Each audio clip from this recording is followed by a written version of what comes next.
dia, pessoal! Hoje iremos falar sobre embriologia. A embriologia é o estudo do desenvolvimento embrionário que vai iniciar com a fecundação e vai passar por divisões celulares, como a mitose, e diferenciações celulares, que darão origem posteriormente a tecidos e órgãos. A fecundação vai ser o encontro de células germinativas com a formação do zigoto no final, como, por exemplo, o espermatozoide e o óvulo. Após a formação do zigoto, ele vai passar por 3 fases, que é a segmentação, gastrulação e neurulação. A segmentação vai iniciar com o zigoto passando por várias clivagens que vão ocasionar no aumento do número de células, essas sendo chamadas de blastômeros, que darão origem à mórula. Após isso, as células irão se afastar uma das outras, originando uma cavidade interna, chamada de blastocele, que vai formar a blástula. A segmentação vai depender da quantidade e distribuição do vitelo dentro do ovo, já que quanto menos vitelo na região, mais rápido e numeroso serão as mitoses. Portanto, a segmentação vai ser dividida entre holoblástica e meroblástica. A segmentação holoblástica vai ser dividida entre igual e desigual. A igual dará origem a ovos oligolésticos, que são os ovos de anfíoxos e mamíferos. A segmentação holoblástica desigual dará origem a ovos telolésticos incompletos, que são os ovos de anfíbios. Já a segmentação meroblástica discoidal dará origem a ovos telolésticos completos, que são os ovos de peixes, répteis e aves. E a segmentação meroblástica superficial dará origem a ovos centrolésticos. A gastrulação é o processo que vai dar origem aos 3 folhetos germinativos, ectoderma, mesoderma e endoderma.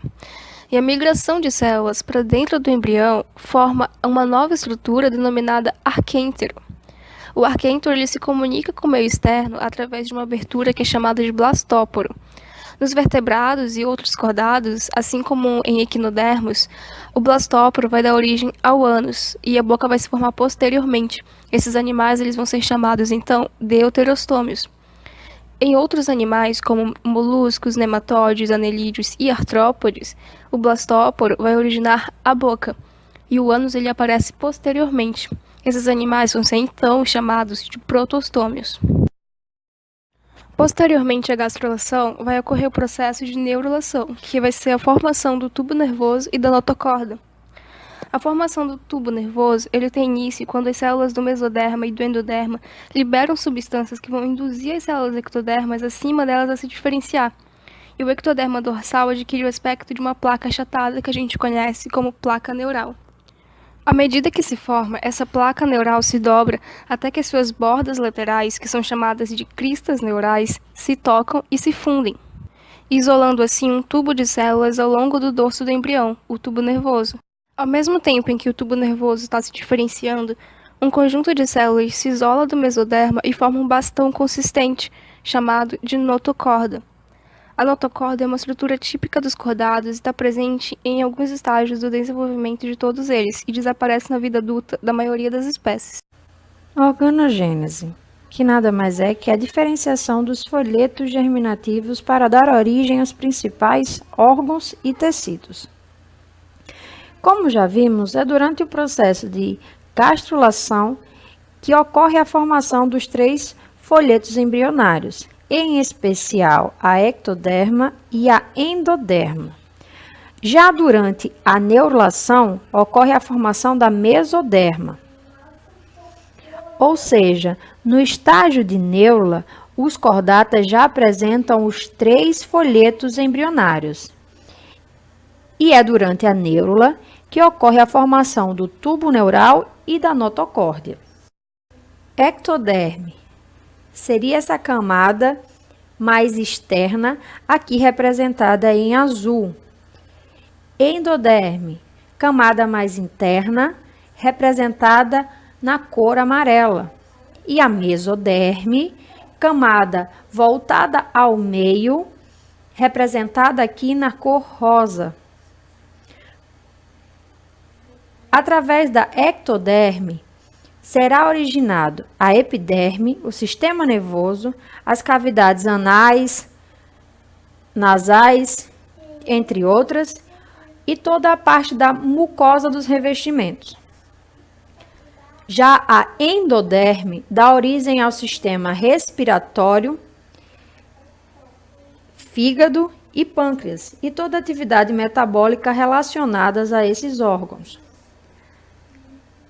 A mesoderme é o terceiro folheto embrionário, que, além de tudo, reveste o celoma, dá origem à derme, ao epitélio de dentro, toda a musculatura, esqueletos, sistema circulatório e reprodutor. Ou seja, a partir do que vemos, ocorre já todo o desenvolvimento embrionário. Anexos embrionários. São estruturas que derivam dos folhetos germinativos, mas que não fazem parte do corpo do embrião. O saco vitelínico foi o primeiro anexo a surgir nos vertebrados. Sua função é armazenar reservas nutritivas para o embrião. Nos peixes, répteis, aves e mamíferos prototérios, no caso do ornitorrinco, é bem desenvolvido. Nos anfíbios, o vitelo fica no interior dos blastômeros.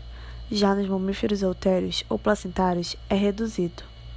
E sua função passa a ser hematopoética e a estrutura do cordão umbilical.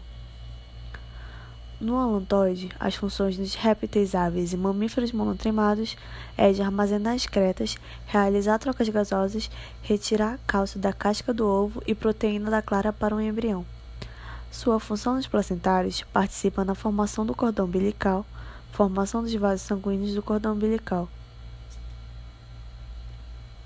O âmnio, presente em répteis, aves e mamíferos, é uma fina membrana que delimita uma bolsa repleta do líquido, chamado de líquido amniótico. A sua função é de proteção contra a desidratação, choques mecânicos, variações de temperatura e aderência do feto à membrana. O córeo é uma fina membrana que envolve os outros anexos embrionários. Sua função em répteis, aves e mamíferos monotremados é respiratória, absorção de cálcio e proteção. Nos mamíferos placentários, a forma do córeo é liso e frondoso, origem na parte fetal da placenta. A placenta é uma origem mista do córeo mais a parede uterina.